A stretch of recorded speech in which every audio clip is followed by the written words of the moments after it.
Assalamualaikum warahmatullahi wabarakatuh.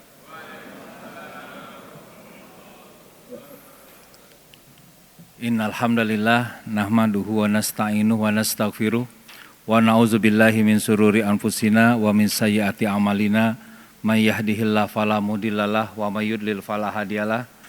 Asyhadu an la ilaha illallah wahdahu la syarikalah wa asyhadu anna Muhammadan abduhu wa rasuluhu la nabiyya ba'dah. Allahumma sholli wa sallim ala Sayyidina Muhammad wa ala alihi wa sahbihi ajma'in. Segala puji dan puja bagi Allah Rabb semesta alam yang telah memberikan kepada kita berbagai macam kenikmatan, mulai dari nikmat Islam, iman, ihsan, siam, kesehatan, kesempatan, kekuatan, sehingga kita bisa berkumpul bermuajahah di Masjid Al-Hidayah ini, sholat subuh berjamaah, dilanjutkan dengan kajian. Ini nikmat yang sangat besar dari Allah. Mari kita sama-sama bersyukur kepada Allah dengan mengucapkan Alhamdulillah. Segala puji hanya bagi Allah. Salawat teriring salam semoga tetap tercurah limpahkan kepada junjungan alam, sang suri toladan, sosok yang sangat berdaya, enggak pernah mati gaya karena iman dan Quran selalu bersemayam di dalam dadanya, yaitu Nabiullah Muhammad sallallahu alaihi wasallam. Beserta keluarganya, sahabatnya, pengikutnya, pengikut dari pengikutnya hingga akhir zaman. Semoga kita bisa ikhlas, istiqomah mengikuti langkah-langkah beliau. Amin ya Allah ya Rabbal alamin. Semua sudah tertakar, tidak akan tertukar. Semua sudah terukur, tidak akan tergusur. Sudah terukir, tidak akan tersingkir. Sudah teratur, tidak akan tercampur. Sudah tertulis, tidak akan terkikis. Semua musibah, apapun itu sudah Allah catat di Lauh Mahfud. Menurut hadis Nabi, 50 tahun sebelum alam semesta ini diciptakan. 50.000 tahun sebelum alam semesta ini diciptakan. Artinya apa? Artinya kita harus bisa merespon segala musibah yang Allah hadirkan dengan sebaik mungkin. Maka tema pada kesempatan hari ini judulnya bukan sekedar bagaimana bersabar dengan musibah, tapi bagaimana kita merayakan musibah dengan kalimat istirja.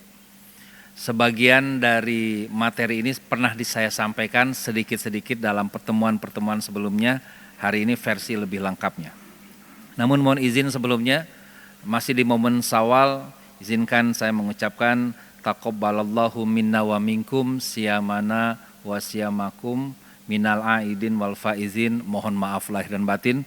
Semoga kita semua bisa saling memaafkan dan saling merelakan. Amin. Ya Allah ya Rabbal alamin. Apa kabar jemaah sekalian? Sehat ya? Ya. Gimana keadaan hati setelah liburan dan lebaran, semakin lapang? Alhamdulillah ya. Kalau keadaan dompet semakin lapang? Lapang juga ya. Alhamdulillah ya.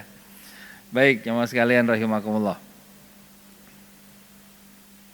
Informasi sedikit, insya Allah 17 Mei kita akan adakan batch 6-nya tentang letting flow terapi ya. 17 Mei di Hotel Azana Sen ya, Sangga Buana Villa Bogor. Jadi insya Allah di batch 6 ini lebih banyak ke takziah dibandingkan tausiah. Kan ada tausiah, ada takziah. Ini orang yang sudah tenang hatinya, nah itu bisa ditausiah. Tapi kalau yang masih gelisah, masih kena mental, itu perlunya takziah itu. Nah, iya. Maka kadang-kadang kita nggak tepat tuh, orang masih kena mental, masih sedih, dikasih tausiah. Nah, ini kurang pas sebetulnya ya. Di sini kan nggak pada kena mental kan ya? Ya. Alhamdulillah ya. Tausiah aja kita ya. Kalau takziah itu lebih kepada penguatan. Kalau tausiah penguatan ilmu, kalau takziah penguatan kolbu. Nah begitu. Ya. Baik. Mungkin ada yang bertanya. Ya. Baik jamaah sekalian rahimakumullah ya. Mungkin ada yang bertanya, musibah kok dirayakan? Ya. Ada apa dengan musibah sehingga musibah ini patut untuk dirayakan? Bismillah. Mari sama-sama yang bawa Quran boleh dibuka atau di handphonenya ada Quran. Surat Al-Baqarah ayat 155 sampai 157. Ya. Surat Al-Baqarah ayat 155 sampai 157. A'udzubillahi minasyaitonirrajim. Bismillahirrahmanirrahim. Walanabluwannakum bisyai'im minal khaufi wal ju'i wa naqsim minal amwali wal anfusi wassamarat wa basyiris sabirin. Dan sungguh kami akan uji kalian. Jadi Allah berjanji bahwa kita ini pasti akan diuji oleh Allah Subhanahu wa ta'ala. Bisyai'im dengan sesuatu minal khaufi dari rasa takut. Jadi yang ujian pertama dari Allah Subhanahu wa ta'ala yaitu rasa takut. Kalau sekarang mah istilahnya overthinking, cemas, anxiety disorder. Nah, ini kan penyakit yang sedang populer sekarang ya. Dan itu memang yang oleh Allah Subhanahu wa ta'ala di surat Al-Baqarah 155 ini disebutkan, pasti kami akan uji kalian dengan sedikit rasa takut itu. Ya. Namun ada orang-orang yang tidak siap menerima ujian itu sehingga rasa takutnya berkembang, yang tadinya cuma takut hanya khawatir, yang tadinya hanya cemas sehingga menjadi overthinking, bahkan menjadi anxiety disorder, gangguan kecemasan. Kalau sudah gangguan kecemasan ini perlu diterapi lebih khusus oleh memang ahlinya. Ya. Wal ju' dan juga lapar. Wa naqsim minal amwal dan juga kekurangan harta, wal anfus dan juga kekurangan jiwa. Kekurangan jiwa ini bisa meninggal dunia, bisa juga sakit. Bisa juga mungkin kena penyakit yang lebih kepada penyakit mental. Wassamarat dan juga kekurangan buah-buahan. Jadi ada 5 hal yang akan diuji oleh Allah Subhanahu wa ta'ala yang pasti akan kita rasakan semua. Yang pertama, kita akan diuji dengan rasa takut. Yang kedua, kita akan diuji dengan rasa lapar. Yang ketiga, kita akan diuji dengan kekurangan harta. Yang keempat, kekurangan jiwa, ya. Yang kelima adalah kekurangan buah-buahan. Namun ayat ini sangat luar biasa, ya. Ditutup dengan sebuah statement wabasyiris sabirin, dan berikanlah kabar gembira kepada orang-orang yang sabar. Keadaannya diuji, tapi responnya disuruh gembira. Suasananya menakutkan, suasananya bikin lapar, suasananya kekurangan uang, kekurangan jiwa, kekurangan buah-buahan, tetapi suasininya gembira. Nah begitu. Ingat ya, masih ada suasana, ada suasini. Suasana yang di luar, suasini yang di dalam. Yang di luarnya bikin takut, bikin lapar, ya, bikin kekurangan harta, ya, kekurangan jiwa dan buah-buahan, tetapi kita disuruh oleh Allah wabasyiris sabirin. Berikanlah kabar gembira kepada orang-orang yang sabar. Meresponnya dengan gembira. Siapa orang yang sabar yang merespon dengan gembira? Alladzina idza asobathum musibatun qalu inna lillahi wa inna ilaihi rajiun. Yaitu orang-orang yang apabila mereka ditimpa musibah. Musibah yang mana? Tadi yang 5 tadi itu minimal. Ya. Ditimpa musibah, ya. Qalu, mereka mengatakan dengan segera, dengan langsung, dengan respon yang cepat. Ini semua, sesungguhnya kami semua adalah milik Allah. Sesungguhnya pasti kepadanya lah kami akan kembali. Jamaah sekalian rahimakumullah. Ini respon yang tidak mudah. Ketika kita dalam keadaan musibah, keadaan takut, keadaan nggak nyaman, kekurangan harta, jiwa, sedih, dan lain sebagainya, kita bergembira sambil senyum, kita mengucapkan inna lillahi wa inna ilaihi rajiun. Sesungguhnya kami milik Allah dan kami kembali kepada Allah. Tidak mudah, apalagi kalau orang yang kita cintai meninggal dunia, betul nggak? Apalagi kalau ya orang yang kita cintai sakit parah. Ini tidak mudah kita mengucapkan dengan senyum, dengan bergembira. Nah jamaah sekalian rahimakumullah, kita dulu semua pernah sekolah SD, SMP, SMA. Menurut jamaah sekalian, jam mata pelajaran yang paling menyenangkan itu jam mata pelajaran apa? Pagi. Ada lagi nggak? Jam apa? Jam pulang ya. Jam kosong. Jam kosong menyenangkan, tapi yang paling menyenangkan tuh jam pelajaran pulang. Betul nggak? Ya. Jadi pulang itu sebetulnya menyenangkan. Karena kita pulang. Tetapi desain yang kita bangun hari ini, pulang ke rahmatullah itu menyenangkan atau menegangkan? Ya, kita desain yang terbangun begitu. Padahal wabasyiris sobirin, kabar gembira. Kabar gembira. Ya. Untuk kita yang kena musibah. Tetapi kalau orang lain yang kena musibah, ya kita perlu berempati, ya, perlu berempati. Ini dalam konteks kita yang kena musibah. Kalau kepada orang lain, ya boleh kita ucapkan turut berduka cita.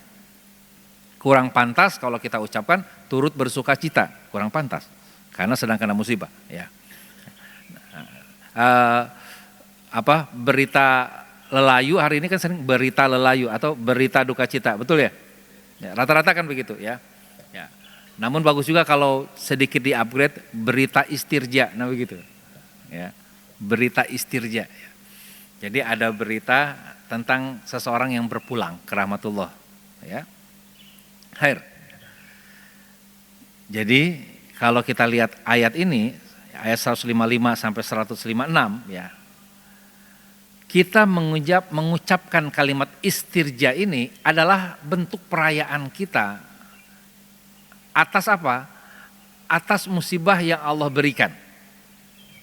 Perayaan kenapa? Karena kita tahu kita sedang merayakan kepulangan kembali kepada Allah Subhanahu wa taala. Dan itu kita lakukan kita latih mulai dari hal yang kecil-kecil, mulai dari khauf, takut. Sehingga mulai hari ini ya, ketika kita merasakan takut dimanapun itu, kapanpun itu, innalillahi wa inna ilaihi rajiun. Ya.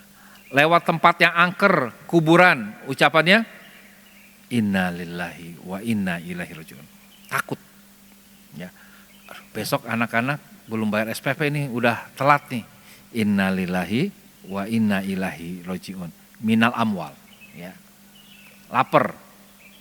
Hobinya makan apa? Duh, saya ini udah 1 pekan nih nggak makan tunjang, pengen makan tunjang beli ke rumah makan Padang. Sampai sana tunjangnya habis. Bilangnya apa Pak? Innalillahi wa inna ilaihi rajiun. Nah begitu. Ya. Membiasakan, kita melatih dengan gembira. Kenapa? Karena segala sesuatu itu butuh dilatih. Ya. Memaafkan aja kemarin pernah saya sampaikan itu skill, namanya skill butuh dilatih. Sama beristirja juga skill. Cuman kita nggak melatih skill istirja secara holistik. Rata-rata manusia melatih skill istirja hanya untuk yang meninggal dunia. Dan rata-rata diucapkan dengan tegang. Innalillahi, kapan? Nah gitu. Jarang yang diucapkan dengan tenang. Ya. Merayakan juga dengan tenang itu adalah bagian dari perayaan. Itu tenang kembali kepada Allah Subhanahu wa taala sehingga dipanggil oleh Allah ya ayyatuhan nafsul mutmainnah. Wahai jiwa yang tenang. Oke, ya. Nah, jemaah sekalian rahimakumullah. Ya. Beli buah ke pasar 2 kilo, di sana dites manis, sampai ke rumah ternyata 70% asem. Bilangnya apa? Innalillahi wa inna ilaihi. Biasakan ya. Pokoknya terkait dengan takut, terkait dengan lapar, kekurangan harta, jiwa, kesedihan, buah-buahan, innalillahi wa inna ilaihi. Sesungguhnya buah ini milik Allah. Asam ini juga sesungguhnya milik Allah. Manis ini juga sesungguhnya milik Allah. Dan semua itu kepada Allah kembalinya. Ini istirja ini powerful kalau kita sadari itu. Nah, selanjutnya, apa yang dimaksud dengan musibah? Ini karena nggak keluar layarnya ya, nggak keluar ya jadinya ya. Kita ini aja tektokan lewat laptop saja ya. Musibah adalah secara bahasa artinya sesuatu yang menimpa. Secara makna musibah adalah adanya perasaan kehilangan. Apa Pak musibah maknanya Pak? Adanya perasaan kehilangan. Kang Zen kok ada kata perasaan? Karena pada hakikatnya nggak ada yang hilang. Cuman kita sering merasa kehilangan. Ya. tidak ada yang hilang. Ya, pernah saya sampaikan ya, ketika Bapak kesini bawa motor, ya, motornya setelah setelah sampai sini diparkir, pulang selesai sholat ternyata motornya nggak ada, apakah motornya hilang? Tidak, hanya berpindah, betul nggak? Cuman berpindah ke tangan maling, betul nggak? Ya. Hilang nggak motornya? Nggak ada yang hilang. Hukum fisika juga mengatakan begitu, tidak ada energi yang hilang. Energi itu hanya berubah, berpindah, bergerak, berpindah. Sehingga ketika ada yang meninggal dunia, apakah orang yang meninggal itu hilang? Tidak. Berpindah ke alam apa? Barzah, berpindah. Tidak ada yang hilang. Sebetulnya tidak ada yang hilang, ya. Maka di sini ya, ketika seseorang kena musibah, itu adalah orang-orang yang sedang merasa kehilangan. Maka obatnya apa? Obatnya jangan merasa memiliki, begitu. Itu sebabnya kalimat pertama dari istirja, innalillah, semuanya milik Allah. Itu obat. Obat bagi orang yang sedang terkena musibah, innalillah, semua milik Allah. Ini semua milik siapa sih? Milik Allah. Aku lakukan ini untuk siapa sih? Untuk Allah. Ini semua dari siapa sih? Dari Allah. Itulah innalillah, milik Allah. Maka orang yang bisa beristirja dengan kesadaran, dengan makna yang utuh, maka dia akan lebih mudah berlapang dada, lebih mudah tenang jiwanya ketika dia terkena musibah. Innalillah, semua milik Allah, wa inna ilaihi rajiun, semua kembali kepada Allah. Jadi musibah adalah perasaan kehilangan, maka obatnya adalah jangan merasa memiliki. Saya ulang ya, musibah adalah perasaan kehilangan. Coba lihat Bapak, Ibu sekalian, ada nggak musibah yang bukan tentang konteksnya, bukan tentang kehilangan, ada nggak? Ada nggak musibah yang konteksnya nggak ada hubungannya sama kehilangan? Kebakaran rumah, kehilangan apa tuh berarti? Rumah. Kecurian dompet, kehilangan dompet. Dihina orang, kehilangan harga diri, kehilangan muka. Apalagi coba? Semua musibah itu konteksnya pasti kehilangan.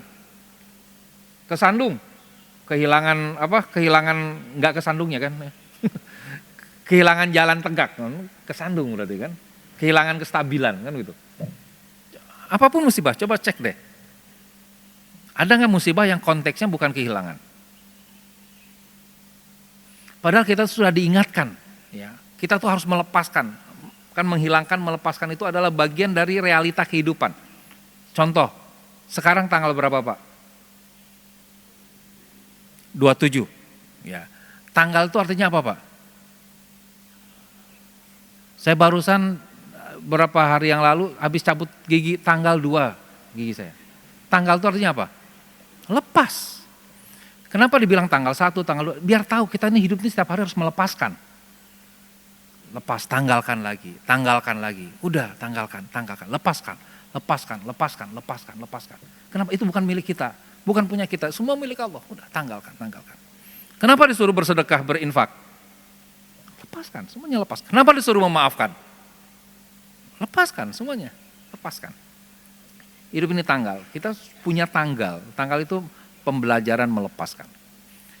Maka orang-orang yang sudah sampai kepada level semuanya dilepaskan, kecuali Allah, iman kepada Allah, itulah orang-orang yang dipanggil oleh Allah, ya ayyatuhan nafsul mutmainnah, irji'i ila rabbiki radiyatan mardiyah, fadkhuli fi ibadi wadkhuli jannati. Itulah orang-orang jiwanya tenang. Kenapa? Udah tanggal, nggak melekat lagi kepada dunia. Masya Allah. Ya. Maka apapun musibahnya, ya, konteksnya itu adalah rasa kehilangan. Maka karena itu hanya rasa kehilangan, bukan kehilangan betulan, karena semua milik Allah. Obatnya jangan merasa memiliki. Ya. Semakin kuat perasaan memiliki, pasti semakin sakit perasaan kehilangannya. Maka kita dilatihkan menanggalkan, meninggalkan, melepaskan. Ya. Khair, ya. Di ayat 157-nya, ya, ini luar biasa, ya. Ulaika alaihim sholawatum mir rabbihim warahmah. Mereka itulah atas mereka sholawat dari Tuhan mereka dan rahmat.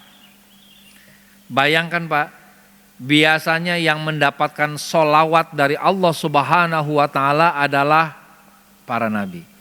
Innallaha wa malaikatahu yusholluna 'alan nabi.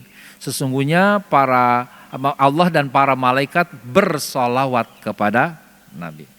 Tapi ini juga ternyata Allah itu bersalawat kepada hamba-hambanya yang segera merespon dengan kalimat istirja ketika dia merasa kehilangan. Saya sebelum baca ayat ini gak kebayang saya bakal bisa dapat sholawat dari Allah. Gak kebayang bahwa manusia kita yang biasa-biasa saja bisa dapat sholawat dari Allah. Tapi ternyata Allah kasih sholawat. Ulaika alaihim sholawatum mir rabbihim. Mereka itulah orang-orang yang mendapatkan sholawat dari Tuhan mereka. Masya Allah. Sholawat di sini kalau dicek di mana terjemahan-terjemahan yang di Quran kadang diartikan keberkahan, kadang diartikan ampunan. Ya. Sholawat ini sebetulnya mana dari pencarian saya secara pribadi itu dia mirip dengan rahmat. Maka kalimatnya disandingkan sholawatum mir rabbihim warahmah. Jadi dapat dua, satu dapat sholawat, satu dapat rahmat. Bedanya apa sholawat sama rahmat? Sholawat adalah bagian dari rahmat, hanya saja sholawat ini rahmat yang spesial. Ibaratnya rahmat yang VVIP. Itu sholawat. Rahmat yang khusus, jalurnya khusus tuh. Maka ketika kita sedang dapat sholawat dari Allah, terus kita berdoa kepada Allah, sangat mustajab. Ya. Maka ketika kita sedang musibah, ya, lalu kita lepaskan rasa memiliki, kita sadar semua milik Allah, lalu kita berdoa kepada Allah, sebagaimana doa yang disampaikan oleh Ummu Salamah. Ummu Salamah ketika suaminya meninggal dunia, Abu Salamah, lalu berdoa kepada Allah dengan kalimat istirja, inna lillahi wa inna ilaihi roji'un. Ya Allah, berikanlah aku pahala dari musibah ini dan gantikanlah dengan yang lebih baik. Dan Masya Allah, dikabulkan doanya. Akhirnya Abu Salamah, suami beliau meninggal, gak ada yang lebih baik dari Abu Salamah selain siapa? Rasulullah SAW. Dahsyat. Ya. Jadi ini dahsyat sekali. Maka kalau sudah jalur VVIP ini kelasnya udah level Masya Allah, level tinggi. Ya, saat itulah kita berdoa kepada Allah. Kita sedang mendapatkan berkah anugerah dari Allah Subhanahu wa ta'ala. Ya. Jadi kalau kita bisa merespon dengan gembira setiap musibah yang Allah hadirkan dengan kalimat istirja yang bermakna, istirja yang disadari, bukan sekedar innalillahi wa inna ilaihi raji'un, bukan sekedar begitu, tapi kita sadar mengatakan itu dengan melepaskan rasa memiliki, kemelekatan kita tanggalkan itu semua, maka Allah akan berikan kepada kita satu sholawat, dua rahmat. Rahmat lebih umum, dan yang ketiga ditambah lagi wa ulaika humul muhtadun. Dan mereka itulah orang yang mendapatkan petunjuk. Bapak Ibu rahimakumullah, musibahnya satu, dapatnya tiga. Musibahnya satu, dapatnya tiga. Yang pertama dapat sholawat, yang paling keren. Yang kedua rahmat, juga keren. Yang ketiga petunjuk, juga keren. Ya, maka normal nggak, wajar nggak orang yang kalau main bola Pak, Indonesia lawan timnas Indonesia lawan siapa kemarin? Bahrain, ya, lawan Bahrain, ya. Indonesia kegolan dulu misalkan 1-0. Sedih toh, tapi semangat main, akhirnya Indonesia menang 3-1. Kegolannya 1, ngegolinnya 3. Patut nggak kalau dirayakan? Sangat patut. Menang 3-1. Ini juga patut dirayakan. Musibahnya 1, dapatnya 3. Ya, maka patut dirayakan. Menang 3-1. Selama kita bisa menyadari dari istirja itu sendiri. Ya. Masya Allah ya. Nah, ini hadis yang tadi saya sampaikan ya. Tidaklah seorang muslim yang tertimpa musibah lalu ia mengucapkan apa yang diperintahkan Allah, inna lillahi wa inna ilaihi rajiun, Allahumma jurni fi musibati wa akhlifli khairan minha. Sesungguhnya kami adalah milik Allah dan sesungguhnya kami akan kembali kepadanya. Ya Allah, berilah aku pahala dalam musibahku ini dan gantikanlah untukku sesuatu yang lebih baik darinya. Melainkan Allah akan memberi ganti yang lebih baik. Lalu Ummu Salamah berkata, ketika Abu Salamah meninggal dunia, aku berkata, siapakah orang Islam yang lebih baik dari Abu Salamah? Penghuni rumah yang pertama kali hijrah kepada Rasulullah Sallallahu Alaihi Wasallam. Lalu aku mengucapkan doa tersebut, maka Allah menggantikan untukku Rasulullah Sallallahu Alaihi Wasallam sebagai suami. Hadis riwayat Muslim. Ya. Jadi mulai hari ini, ketika kita dapat musibah, kita latih respon pertama kita bukan respon rugi, tapi responnya adalah untung, ya, dengan istiria. Inna lillah wa inna ilaihi rajiun, ya. Maka Allah akan berikan kepada kita sholawat, rahmat dan petunjuk. Saat itu kita berdoa kepada Allah, ya Allah berikan aku pahala dari musibahku ini dan gantikanlah dengan yang lebih baik. Insyaallah ya.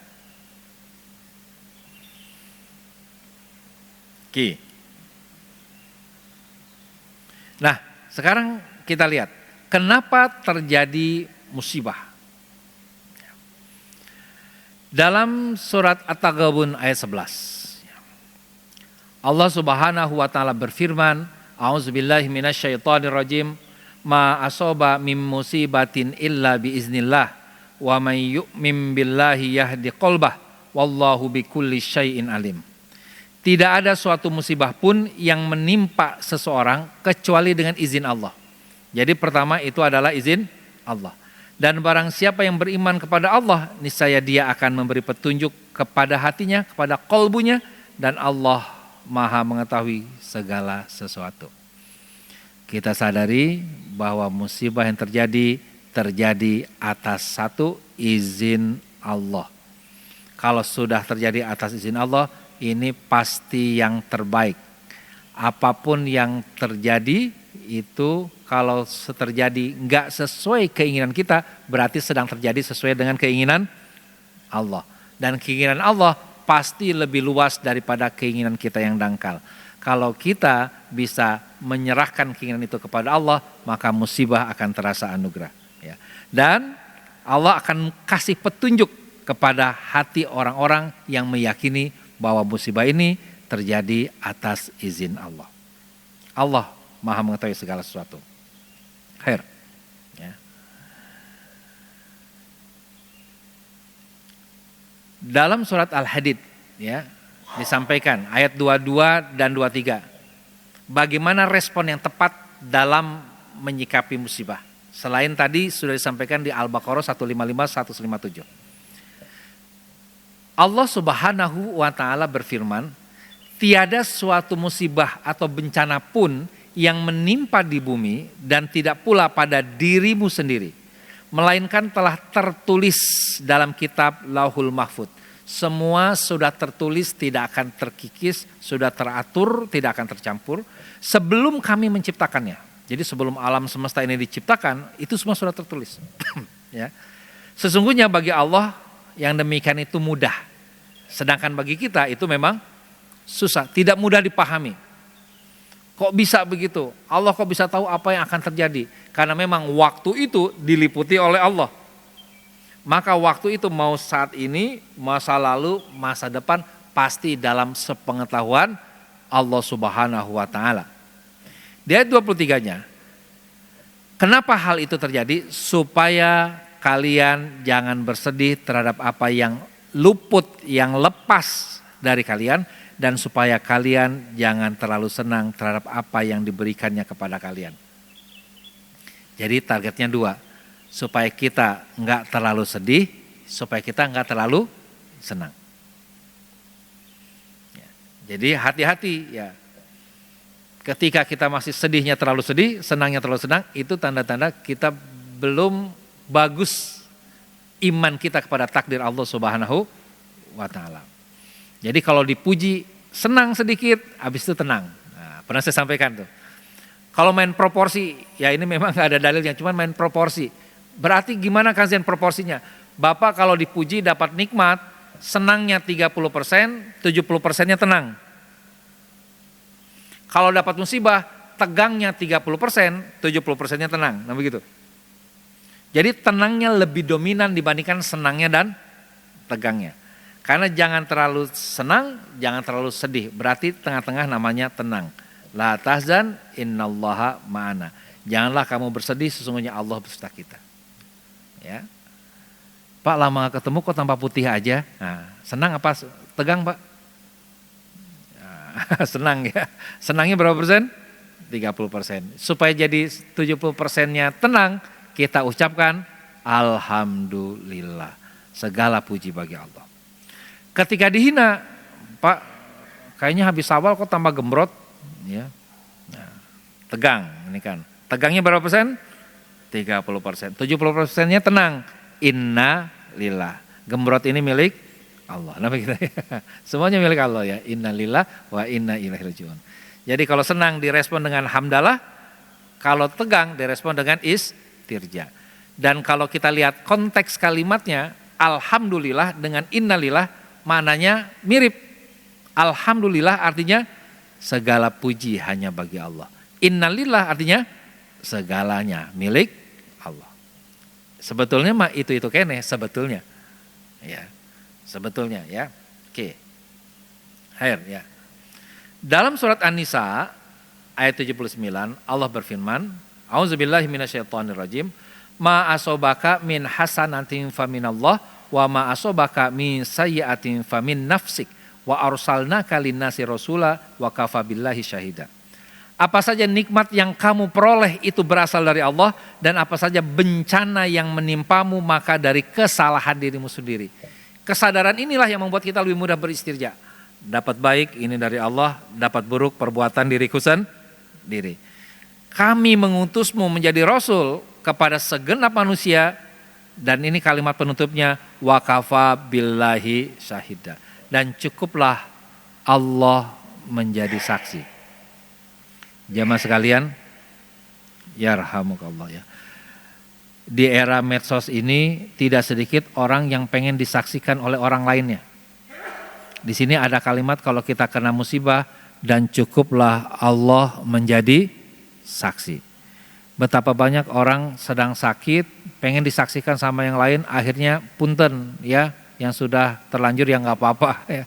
Tapi niatnya diperbaiki, diupload ke medsos, diupload ke Facebook, diupload ke story WA, diupload ya. Biar apa? Biar saya sakitnya pengen disaksikan oleh orang lain. Saya kena musibah pengen disaksikan oleh orang lain. Kena musibah cerita sama orang lain di medsos. Habis kecurian ini, habis itu dan sebagainya. Ya. Padahal kalau kita pengen cepat urusannya selesai, cukuplah Allah menjadi saksi. Namanya musibah itu semakin diceritakan semakin besar. Bukan karena kita banyak masalah lalu kita jadi sering curhat, tapi karena kita sering curhat kita jadi banyak masalah, kan begitu. Makin sering curhatnya makin banyak masalahnya. Ya begitu ya. Jadi biar cukup Allah jadi saksi gitu. Cukup Allah jadi saksi, biar cepat selesai masalah kita. Ya. Ya, ini sebagai penguatan ya hadis Nabi Muhammad SAW. Tiada seorang mukmin ditimpa rasa sakit, kelelahan, kepayahan, diserang penyakit dan kesedihan sampai duri yang menusuk tubuhnya, kecuali dengan itu Allah menghapus dosa-dosanya. Jadi 4 tuh keuntungannya. Yang pertama, keuntungan pertama dapat sholawat. Yang kedua dapat apa?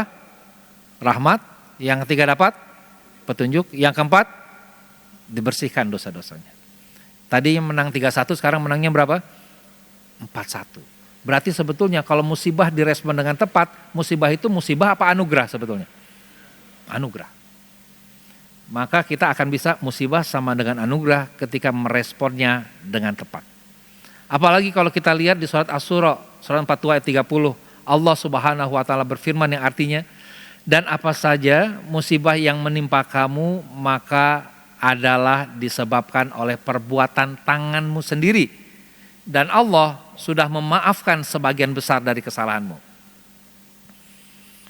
Jadi ayat ini kalau kita pahami mananya, maka Allah itu ya kasih musibah kepada kita itu karena salah kita. Bisa dipahami Pak ya? Karena kesalahan kita.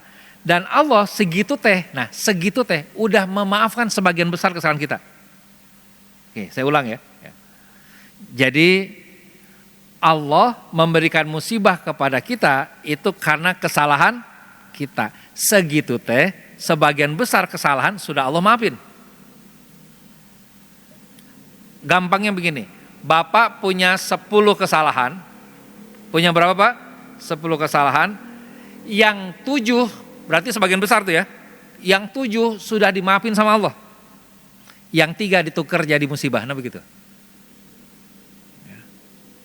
Saking baiknya Allah Subhanahu wa taala, ya. Maka ya kita harus selalu bersyukur kepada Allah atas musibah-musibah yang datang yang bisa kita respon dengan istirja. Itu akan terjadi kemenangan besar bagi kita.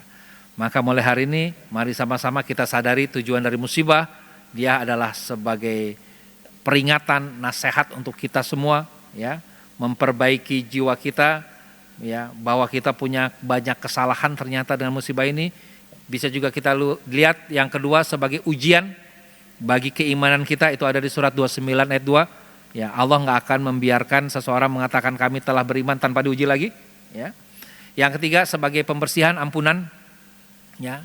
Yang keempat sebagai karunia yang akan Allah berikan kepada kita agar kita mendapatkan lebih baik, yaitu karunia berupa sholawat, berupa apa lagi? Rahmat dan petunjuk. Masya Allah. Dari sini kita bisa melihat ternyata hakikatnya musibah adalah anugerah. Baik, sebagai closing, jamaah sekalian rahimakumullah, mari kita perbaiki respon kita dengan sabar dan syukur yang tepat atas berbagai suasana yang terjadi. Apapun suasananya, yang penting suasininya. Apapun peristiwanya, yang penting adalah responnya. Kesulitan yang kita respon dengan sabar, kesulitan yang kita respon dengan sabar akan mengundang berbagai macam kemudahan. Kemudahan yang kita respon dengan syukur akan mengundang berbagai macam kemudahan-kemudahan lainnya. Sedangkan kesulitan yang kita respon dengan syukur. Syukur itu apa? Bersabar dengan gembira, itu syukur, ya. Kesulitan yang kita respon dengan syukur akan mengundang berbagai macam keajaiban. Sholawat, rahmat, petunjuk, diampuni dosa, itu keajaiban dari Allah Subhanahu wa taala. Jadi kita ulang, kesulitan yang kita respon dengan sabar, maka dia akan mengundang berbagai kemudahan. Fa inna ma'al usri yusra, itu ayatnya, ya. Yang kedua, kemudahan yang kita respon dengan syukur, maka akan mengundang kemudahan-kemudahan lainnya. Ya. La in syakartum la azidanakum, itu ayatnya. Dan yang ketiga, ini ayat yang kita bahas tadi, kesulitan yang kita respon dengan syukur. Sulit tapi bersyukur. Apa itu bersyukur? Bergembira dengan sabar kita, ya. Ini akan mengundang berbagai keajaiban. Ya, yaitu dapat sholawat, rahmat, petunjuk, ampunan dari Allah dan lain sebagainya. Mudah-mudahan kita mulai hari ini bisa semakin bergembira, merespon dengan gembira apapun yang Allah berikan. Bukan hanya musibah, anugerah, kenikmatan, kita mampu bersabar, mampu bersyukur dengan lebih baik lagi. Amin. Ya Allah, ya Rabbal Alamin. Demikian dari saya, ya. Mohon maaf lahir dan batin, ya. Apabila ada bertanya silahkan sebelum di closing. Yang ingin menambahkan? Ya, salam, silakan. Waalaikumsalam warahmatullahi wabarakatuh. Ustadz, memang ada 2 anjuran apabila kita menerima musibah. Yang pertama mengucap alhamdulillah, yang kedua mengucap inna lillahi wa inna ilaihi roji'un. Yang pertama ucap apa tadi? Alhamdulillah. Alhamdulillah. Ya. Memang kan ini Ustadz ya, kita kan sebagai makhluk individu. Ya. Ini mungkin sedikit berbeda pada waktu kita menjadi makhluk sosial dalam kehidupan sehari-hari. Ya. Jangan sampai kita merespon suatu musibah, ini sebagai individu mungkin, oh itu bagus, tadi ya ada 4 karunia yang kita dapatkan. Tapi begitu kita ucapkan itu di hadapan orang lain, apalagi di muka publik lah gitu ya, itu, wah ini ada musibah, alhamdulillah gitu. Misalnya nih Ustaz, katakan ada tanah longsor, kemudian banyak korban sebanyak. Secara pribadi kita mungkin alhamdulillah, itu Allah sudah mentakdirkan itu semua kehendak dari Allah SWT. Tapi begitu di muka umum, ini kemungkinan ini kita akan mendapatkan suatu celaan, bahkan mungkin juga makian dan hujatan dari orang-orang yang ada di sekitar kita, karena kita kurang tepat dalam merespon. Nah, pertanyaan saya Ustadz, kapan kita itu seharusnya mengucapkan alhamdulillah, dan kapan kita itu mesti mengucapkan inna lillahi wa inna ilaihi roji'un, itu Ustaz. Dan juga kapan ini seharusnya kita memandang suatu musibah itu patut disesali, artinya tidak mesti juga ini menjadi suatu karunia, karena mungkin musibah itu apabila kita itu mensikapi atau mengerjakan sesuatu sebelumnya, ini barangkali itu Allah tidak mentakdirkan itu, tapi akan memberikan hal lain yang kemungkinan akan lebih baik bagi yang bersangkutan, itu Ustaz. Demikian. Terima kasih. Jazakallahu khairan katsiran. Baik, waalaikumsalam warahmatullahi wabarakatuh. Terima kasih atas pertanyaannya ya. Baik ya. Pertama ya, kita harus pahami bahwa Al-Qur'an, As-Sunnah Allah turunkan itu adalah pertama ke individu dulu yang berefek kepada sosial ya. Peran kita ini di dunia kan ada 2, 1 Abdullah, 2 Khalifatul fil ard. 1 apa? Abdullah, 2 Khalifatul fil ard. Abdullah ini perannya dimainkan bukan hanya oleh manusia, jin juga berperan sebagai Abdullah, malaikat juga berperan sebagai Abdullah. Tapi kalau sebagai khalifah hanya manusia. Berarti khalifah ini peran khusus untuk manusia. Peran kepemimpinan, peran leadership, peran mengayomi, peran membimbing, ini peran yang dibebankan kepada manusia sebagai khalifah. Sampai malaikat itu pernah protes kan, dalam tanda kutip ya. Ya Allah, kenapa engkau ciptakan orang yang akan menumpahkan darah, padahal kami selalu memuji dan mensucikanmu. Ya, kenapa Allah ciptakan malaikat sebagai Abdullah hambanya, tidak berperan sebagai khalifatul fil ard. Nah, peran kekhalifahan ini sering oleh kita ditolak karena itu kita anggap bukan ibadah. Contoh, bapak-bapak diminta sama warga, Pak jadi ketua RT ya? Iya apa enggak jawabannya Pak? Pak, kalau kita ditanya itu rata-rata kita yang lain aja kan gitu. Karena kita menganggap ketua RT bukan ibadah, padahal itu peran kekhalifahan, peran yang memang khusus dibuat untuk manusia gitu. Nah, kembali ke pertanyaan dari Bapak tadi, Masya Allah ya, maka kita lihat peran sebagai Abdullah, maka istirja ini lahan introspeksi, bergembira. Tapi peran sebagai khalifah ada peran empati namanya di sana. Ya. Bagaimana kita berkomunikasi secara bijak, secara baik dengan orang yang sedang tertimpa musibah, yang mana kesadaran dia saat itu belum tentu bergembira. Itu sebabnya ada tausiah, ada takziah. Maka orang yang sedang sedih 3 hari pertama itu nggak perlu banyak tausiah, takziah aja. Kita datang, kita temenin, kita dengerin, ya sudah. Paling bahasa lainnya, udah sabar, ya. Allah ganti lebih baik. Bahasa-bahasa begitu saja. Bahasa-bahasa motivasi itu takziah.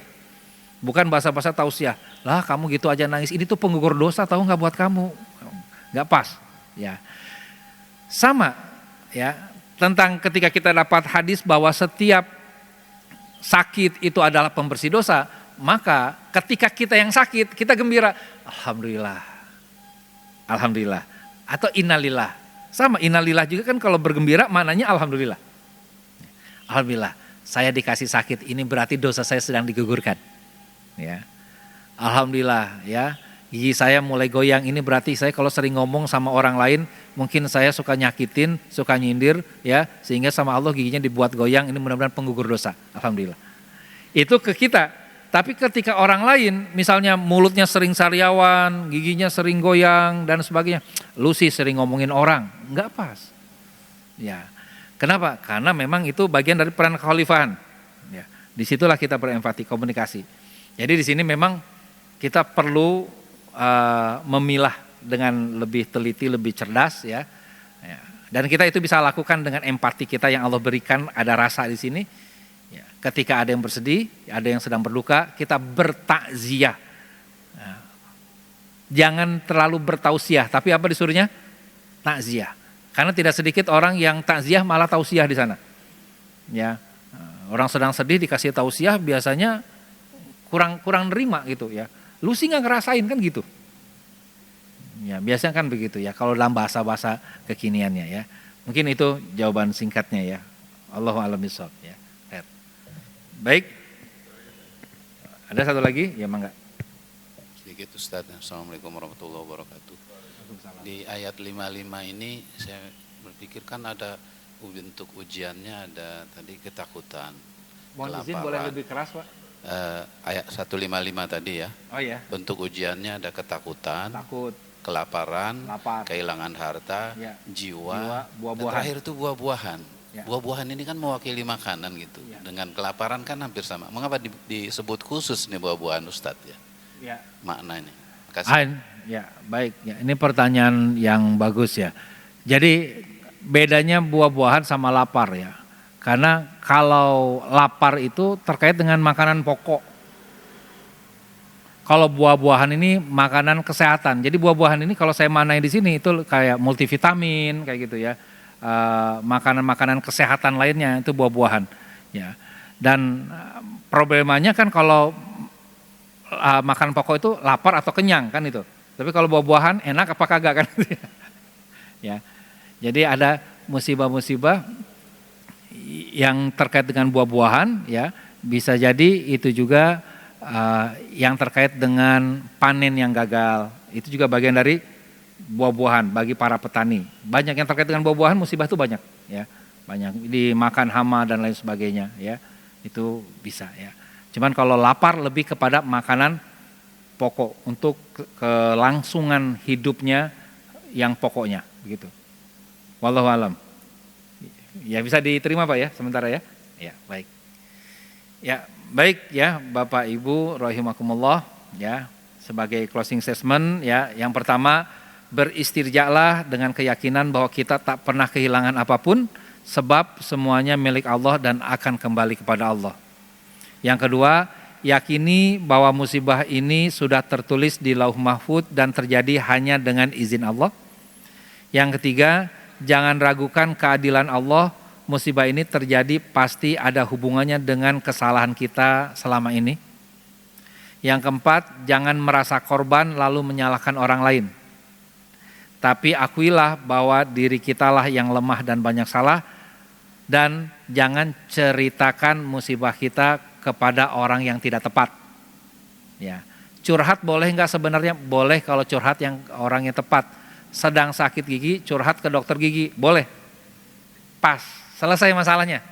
Kalau sakit di gigi, curhatnya ke dokter kandungan, nggak pas. Apalagi dokter kandungannya sedang sakit gigi kan. Jadi nanti sakit gigi berjamaah malah. Yang kelima, sadari tujuan dihadirkannya musibah, ya. Lalu perbanyaklah istighfar agar tujuan itu semakin mudah tercapai sehingga musibah pun bertransformasi menjadi anugerah. Kok perbanyak istighfar? Karena kita tahu musibah itu untuk membersihkan dosa. Dengan istighfar berarti semakin cepat proses pembersihan dosanya. Kalau semakin cepat proses pembersihan dosanya berarti istighfarnya semakin singkat. Nah begitu. Ya, demikian dari saya. Mohon maaf lahir dan batin, semua kebenaran berasal dari Allah. Semoga berkah untuk kita semua. Assalamualaikum warahmatullahi wabarakatuh.